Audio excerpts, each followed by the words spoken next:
Halo teman-teman kelontong Roro. Nah, setelah udah lama kita kembali ke sesi tanya jawab netizen ya, episode 6 kali ini. Nah, dari pertanyaan-pertanyaan terbaik udah kami compile nih. Yang pertama dari Bro Muhammad Malik. Kalau beli Nepenthes seedling kan nggak ada ID-nya. Jadi dalam perkembangannya gimana sih kita tahu kalau Nepe itu suka poros, berair sebelum Nepenthesnya mati? Kemudian pada usia berapa, kondisi seperti apa, harus pindah ke media poros atau lembab. Nah, jadi untuk menjawab pertanyaan ini, yang pertama, kalau nggak ada ID-nya ya kita tanyalah ke sellernya ini apa hybridnya.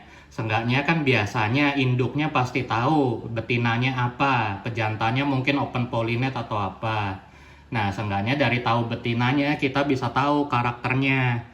Atau enggak kalau udah lumayan gede kan kita juga kalau udah sering lihat hybrid Nepenthes itu kan sering kelihatan ya kira-kira dia hybrid apa. Nah, cuman rata-rata menurut saya kalau seedling itu udah pasti minta medianya lembab terus. Yang paling bagus atau ideal adalah Sphagnumos tentunya. Jarang ada seedling yang kuat media kering seperti Nepenthes dewasa. Karena pada saat tumbuh si seedling-seedling ini tuh masih sangat butuh air untuk perakarannya. Nah, kemudian pada usia berapa mesti dipindahin? Kalau Bro Malik lihat di video sebelumnya reporting seedling itu bisa lihat ya kira-kira ukurannya seberapa. Nah, cuman kalau kelontong Roro biasanya mindahin seedling pada saat ukurannya kira-kira segini. Kita bandingin ya sama ukuran jempol saya. Nah, ukuran segini nih paling aman untuk dipindah. Karena mindahinnya juga gampang, kita tinggal comot seret satu. Tapi biasanya untuk yang seedling-seedling rewel atau yang kira-kira value ekonominya atau harganya mahal, itu biasanya ukuran segini udah kelontong Roro pindahin. Nah, keunggulannya apa kalau kita mindahin seedling yang di ukuran segini? Kalau di ukuran segini, biasanya perakarannya belum terlalu panjang. Jadi nepenya nggak terlalu stres. Sedangkan kita bandingkan kalau ke seedling yang udah segini, ini rata-rata akarnya udah panjang. Ukurannya kira-kira bisa sampai 2/3 sampai 1 jari telunjuk kita lah. Ini rawan patah.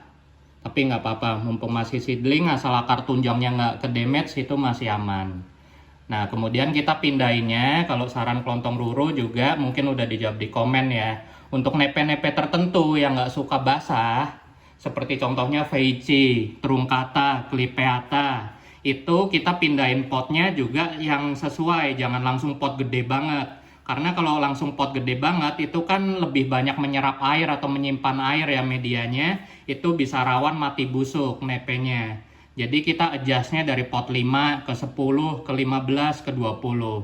Tapi kalau untuk lolen-lolen yang kuat becek, ya langsung gede nggak apa-apa, biar kita nggak perlu banyak ribet reporting.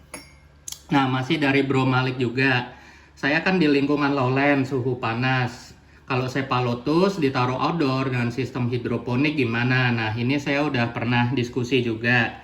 Jadi kalau kelontong Roro seperti di video saya jelasin, dulu pertama kali pas belum pakai AC, itu saya pakai Cephalotus, itu tiap malam saya taruh ice pack yang gede-gede itu yang biasa buat bawa minuman dingin di cooler pack.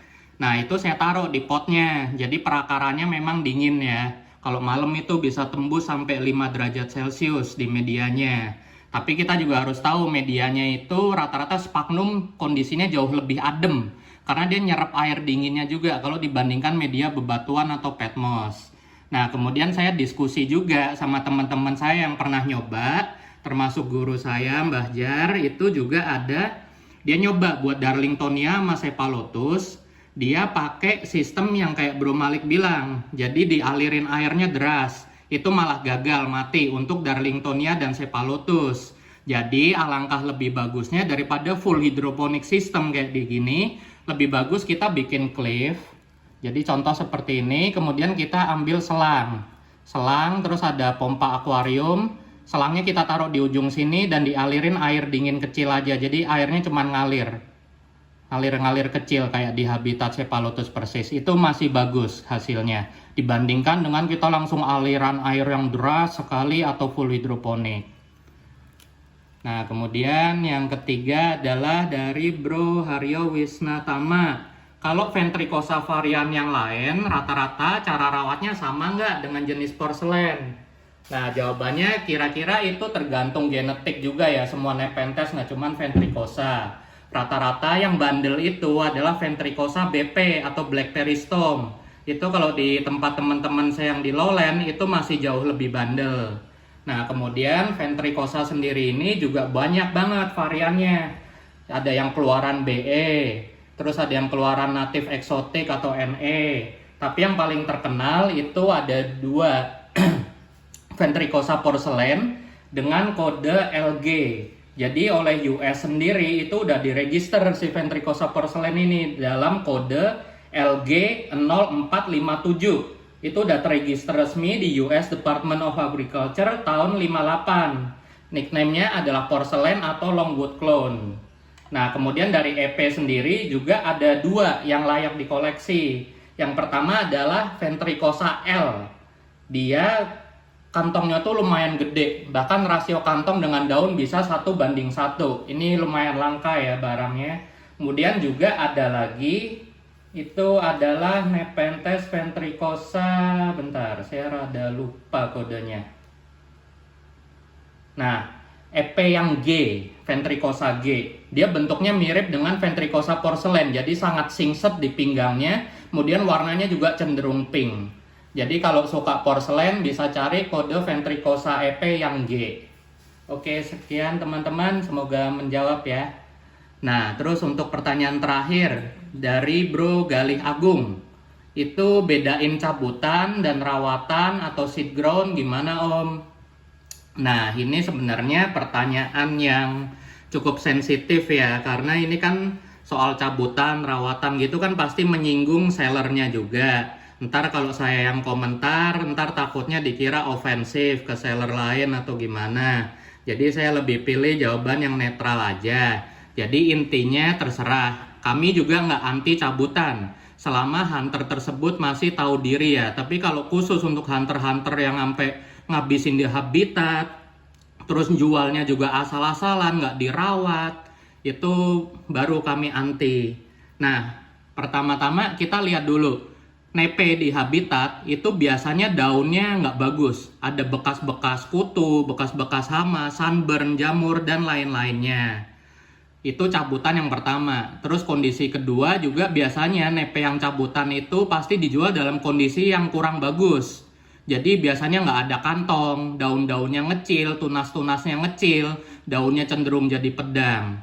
Nah, terus yang kategori kedua adalah cabutan tapi udah dirawat lama sama hunter atau sellernya. Jadi itu biasanya nepe-nepenya bagus, udah ngantong segala macam, atau nggak ada kantongnya tapi relatif pertumbuhan daunnya sama.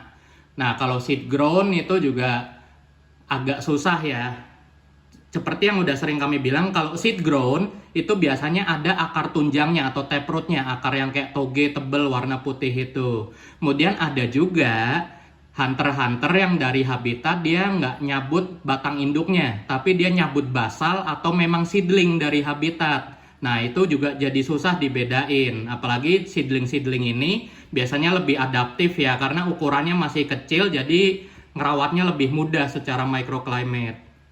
Nah, jadi kurang lebih gitulah untuk membedakan. Udah pasti dari segi fisiknya ya, daunnya jelek apa enggak, terus pertumbuhan tunas-tunas barunya ngecil apa enggak. Oke, sekian, kita ganti ke pertanyaan selanjutnya. Masih dari Bro Muhammad Malik nih. Cara ngatasin tatakan air biar nggak ada jentik nyamuk.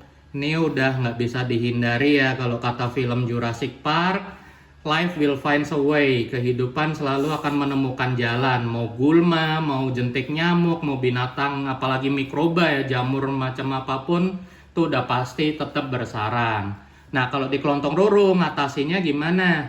Kelontong roro biasanya nyebar biochemical weapon. Jadi kita pakai bakteri-bakteri yang sifatnya toksik untuk jentik-jentik nyamuk atau untuk fungi-fungi lain. Terus kalau pada kasus ekstrim, misalnya udah termanifest parah di tatakan airnya banyak patogen, seperti contoh nepenya bisa tiba-tiba busuk batang dari tengah atau dari pucuk atas. Itu biasanya langsung kami basmi dengan siram hidrogen peroxide dengan dosis paling 1-2%, habis itu kami ganti total airnya setelah 1 hari. Nah, kemudian yang keenam dari Bro Fadilala. Kalau nepe semuanya boleh dipupuk osmokot ya? Boleh asal di kantong. Kalau di media, seperti udah sering saya jelasin, biasanya untuk nepe yang kurang sehat bisa malah jadi obat jujur, langsung mati nepenya. Kemudian juga ini bisa dibuktikan kalau punya teman-teman yang sering piara seedling. Misalkan kita punya 10 seedling, semuanya tumbuhnya bagus. Kemudian ditaruh osmokot pas di pangkal akarnya. Dari 10-10-nya itu pasti akan terjadi 3 hal. Hal pertama, ada nepe yang secara genetik sudah unggul dan dia langsung terpacu dengan pemberian osmokot di akar. Dia langsung tumbuhnya gede banget, ngebut, bagus, dan tetap mau ngantong. Pilihan kedua, responnya biasa-biasa aja. Jadi relatif nggak ada kemajuan, tapi dia tetap tumbuh bagus. Cuman nggak secepat yang pertama. Nah, ini memang problem genetik. Nah, yang ketiga, ini memang karena secara genetik lemah atau memang pas di embrio biji dia kurang mendapat nutrisi di bijinya, pertumbuhannya emang udah lemah. Terus kita kasih pupuk, dia nggak kuat, langsung mati. Tapi biasa itu rasionya yang mati sekitar 10-15% ya kalau di pengalaman kelontong ruru yang nggak kuat osmokot. Tapi amannya kalau emang nepenya udah berkantong, kita masukin osmokot, itu relatif jauh lebih aman dibandingkan dengan kita kasih ke akar. Oke, pertanyaan ketujuh dari Bro Mualif Forever. Kalau pakai pupuk osmokot yang nitrogennya lebih tinggi sampai 17, gimana? Terlanjur pakai ya nggak apa-apa. Apalagi pakainya saya saranin kalau udah ngantong ya, masukin kantong, jangan di akar. Efeknya apa? Efeknya ya paling daunnya jadi lebih gede aja. Tapi kita harus ingat, nitrogen itu juga saya bilang bukan yang nggak dibutuhin nepe, tetap dibutuhin. Jadi anggap aja pas kita kasih yang 17 ini ya buat deposit cadangan makanan dia lah untuk pertumbuhan selanjutnya. Nggak apa-apa habis itu. Tapi kalau Bro Mualif ini mau kantongnya lebih gede, ya ntar nextnya nitrogennya dikecilin aja. Nggak apa-apa, aman kok. Apalagi kalau pakainya sesuai dosis ya. Satu dulu, cobain dulu. Kalau dalam hal pemupukan di nepe itu sedikit lebih baik daripada kebanyakan. Itu prinsip paling utama buat tanaman eksotis. Nah, pertanyaan terakhir dari Bro Fadilala. Bang, buat kelompok spesies yang bisa full sun sama yang harus di paranet dong. Nah, ini pertanyaan yang sebenarnya agak susah ya. Karena ini pengelompokannya udah pasti luas banget. Tapi cara paling gampang saya kasih tahu. Bro Fadil bisa cek Google habitat-habitat nepe. Atau cari di ensiklopedia Tavor, nepe-nepe apa yang tumbuhnya full sun. Biasanya nepe yang tumbuhnya di habitat full sun itu pasti kuat, nggak pakai paranet, dijemur langsung seharian. Saya rangkum aja di sini secara garis besar. Nepenthes globosa, Nepenthes mirabilis, kemudian khusus untuk Nepenthes rafflesiana dan ampularia yang berasal dari habitat kerangas, itu semua kuat full sun tanpa paranet. Tapi kalau bro ngambil dari contoh ampul atau raffles yang berasal dari habitat gambut atau hutan-hutan teduh rawa kayak gitu, dijemur langsung bisa stres mati. Tapi ujung-ujungnya mereka kuat, cuman butuh proses adaptasi yang lebih lama ya tentunya. Jadi saya saranin kalau mau piara full sun, nepe-nepe tadi. Raffles, mirabilis, ampularia yang dari kerangas. Kemudian juga ada lagi Nepenthes globosa. Kemudian keluarga Indocina itu kalau Bro Fadil Google memang tumbuhnya di kepulauan-kepulauan pantai yang benar-benar terjemur gersang kering sepanjang tahun. Kemudian ada juga Trubiana itu bareng dengan Misol. Saya juga pernah lihat memang tumbuhnya full sun di bebatuan pulau-pulau Raja Ampat. Jadi ngegantung-ngegantung gitu. Grasilis bisa banget. Cuman kan pasti grasilis itu nilai ekonominya rada kurang ya, kurang dilirik orang. Tapi saya kasih tahu satu, kunci dari miara grasilis. Memang kantongnya jelek, tapi ada bule satu. Dia bisa miara grasilis sampai keluar aerial rosetnya. Itu cakep banget bentuknya. Nama orangnya Francois di Carnivorous Stockholm. Kalau teman-teman cari koleksi grasilisnya dia, itu bagus banget. Grasilisnya sampai keluar aerial roset di mana-mana. Nah, kemudian untuk kalau case-nya ya, itu kita tempatnya dingin, tapi full sun, itu nepe-nepe yang kuat biasanya adalah jenis Maxima. kemudian jenis Shibuyanensis, kemudian jenis apa tuh namanya satu lagi, Platykaela. Itu karena di habitatnya dia memang tumbuhnya di tebing-tebing. Oh iya, saya juga lupa, Clypeata juga.